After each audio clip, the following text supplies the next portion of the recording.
5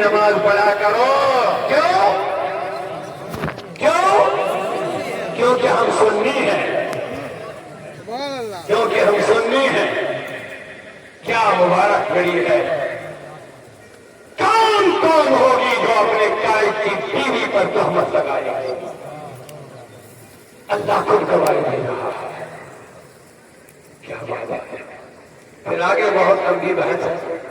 اللہ نے فرمایا لوگوں تمہیں تو فوراً اسی صورت کرنا چاہیے تھا. انداز دیکھیے کیا ہے اللہ کا. جب تمہارے پاس ایک بہتان عظیم آیا تمہیں فوراً اس کو ریجیکٹ کرنا تھا. تھوڑا آگے فرمانا اسی آیت میں تم نے کیوں سوچ بچار کرنا شروع کر لیا اس کا. جو ہی تمہارے پاس یہ بات آ گئی تھی کہ عائشہ اس معاملے سے آئے تو ایک دم آپ کو ایک ساتھ اس کو ریجیکٹ کرنا تھا. اس کا کوئی بات ہی نہیں کرنا تھا. اب ایک آگے اور ایک لمبی بحث ہے ادھر جانے کا نہیں بچا مجھے. کچھ لوگ کہتے ہیں کہ اگر حضور کو پہلے پتا تھا عائشہ ٹھیک ہے تو نبی پاک صلی اللہ علیہ وسلم نے خود کیوں گواہی دی. بڑے سوالات کرتے ہیں لوگ اس پر. ان کو علم غیب رسول کا انکار کرنا ہے. لیکن عائشہ نے کیا خوب فرمایا. اسی لیے رسول نے خود گواہی نہیں دی. رب نبی جانتا تھا رب قرآن ملنے والا ہے. اگر حضور کو بھی تردد والی جماعت میں شامل کرو گے تو جواب دینا پڑے گا. عائشہ کے بارے میں ہم 3 گروپ بن گئے. کتنے سنیں گے؟ کتنے؟ جب عائشہ پہ تہمت لگائی گئی تو کتنے گروپ بن گئے؟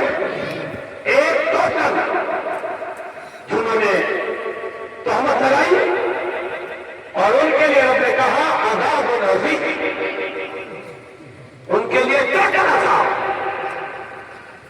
ایک جماعت جو تردد کا شکار ہو گئی. تردد کا ان میں کچھ مسلمان بھی آ گئے. تردد کا شکار یقینی طور پر نہیں. یہ دوسری جماعت آ گئی.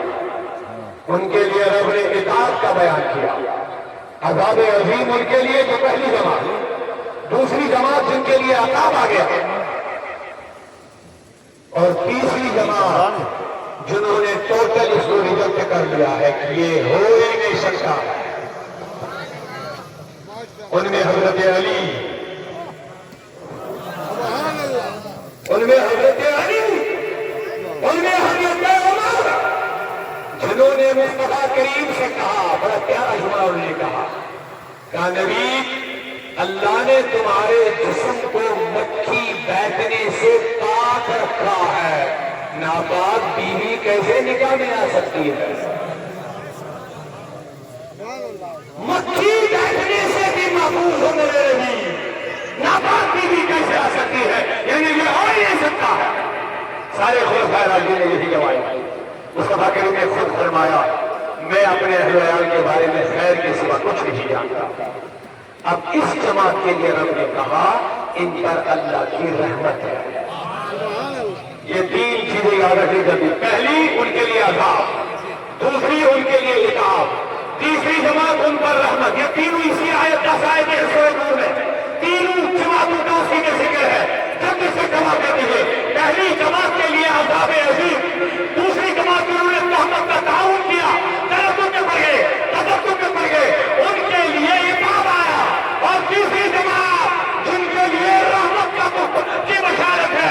آپ بتاؤ اگر تم کہو کہ نبی کو پتا نہیں تھا غلط ہے صحیح ہے, مجھے بتا 3 میں سے کس جماعت میں داخل کرو گے؟ جواب دے دو مصطفیٰ کو 3 جماعتوں میں کس میں شامل کرو گے؟ آپ کو یاد رکھنا پڑے گا. بہت چالاکی کے ساتھ یہ لوگ حضور کے لیے رب کا بھی انکار کرتے ہیں, ازواج مطہرات پہ حملہ کرتے ہیں, نہ جانے کیا کیا گستاخی کرتے ہیں. مجھے جواب دے دو رسول اللہ کے بارے میں جو کہتے ہو عائشہ کے بارے میں پتا نہیں تھا. جواب دے دو 3 جماعتوں میں کس نے نبی کو شامل کرو گے؟ 3 جماعتیں کون ہیں؟ عذاب والی جماعت, کتاب والی جماعت, رحمت والی جماعت. تو مجھے کہنے دو مصطفیٰ رحمت نہیں رحمت للعالمین ہے.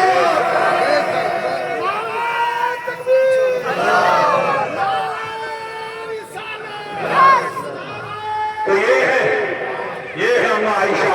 قرآن کہتا ہے مومن مرد اور مومن عورتیں نیکیوں کا حکم دیتی ہے, برائیوں سے روک دیتی ہے. تو اما عائشہ فرماتے ہیں ایک دن ایک عورت مصطفیٰ کریم سے ملنے آئی. حضور نے فرمایا عائشہ کو آدھا دین سمجھو, آدھا علم انہی کے ذریعے سے امت کو پہنچا ہے. عائشہ نہ ہوتی تو عورتوں کے مسائل عورتوں تک نہ پہنچتے. اما عائشہ کے پاس عورتیں آتی تھی, مسئلے سناتی تھی. اما عائشہ حضور کے پاس جا کر مسئلہ دریافت کرتی تھی, پھر عورتوں کو وہ مسئلے تفصیل کے ساتھ سمجھاتی تھی. کیا بات ہے. ایک دن ایک عورت آئی رسول صلی اللہ علیہ وسلم, حضرت عائشہ کو بلا لایا. سنے فرمایا عائشہ نے اس کے سر سے دوپٹہ اٹھایا اور اس کے ٹکڑے کر دیے. اما عائشہ نے اس عورت کے سر سے دوپٹہ ہٹایا اور اس کے ٹکڑے کیے, اور دوسرا والا دوپٹہ موٹا وہ اس کے سر پہ رکھ لیا. فرماتے جب سر پہ رکھا تو اس عورت نے عرض کی حضور عائشہ, اما عائشہ یہ کیا کیا تم نے؟ کہا تمہارے سر پہ جو دوپٹہ تھا یہ اتنا پتلا تھا, اس کے بیچ میں نظر جا کر کے تیرے بالوں کی رنگت نظر آتی تھی, سیاہی نظر آتی تھی. کیا اسی حال میں تم نبی کے گھر جاؤ گے؟ اسی لیے میں نے اس کو پھاڑ دیا اور یہ وعدہ برکت والا موٹا رکھ لے اور جاتے حضور کا.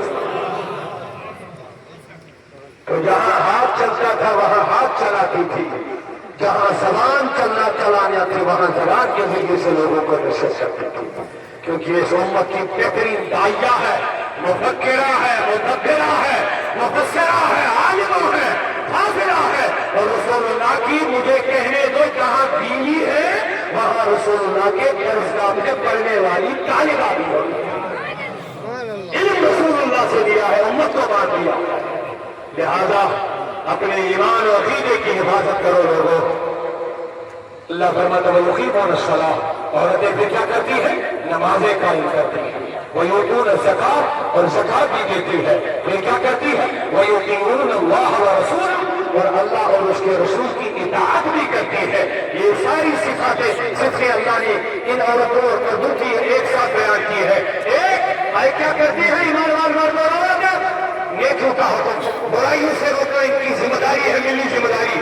اس کے ساتھ نماز قائم کرنا, اس کے ساتھ زکات دینا, اور اس کے ساتھ اللہ اور رسول کی اطاعت میں زندگی گزارنا. تو یہ ہے وہ مرد اور عورتیں, اولئک سیرحمہم اللہ.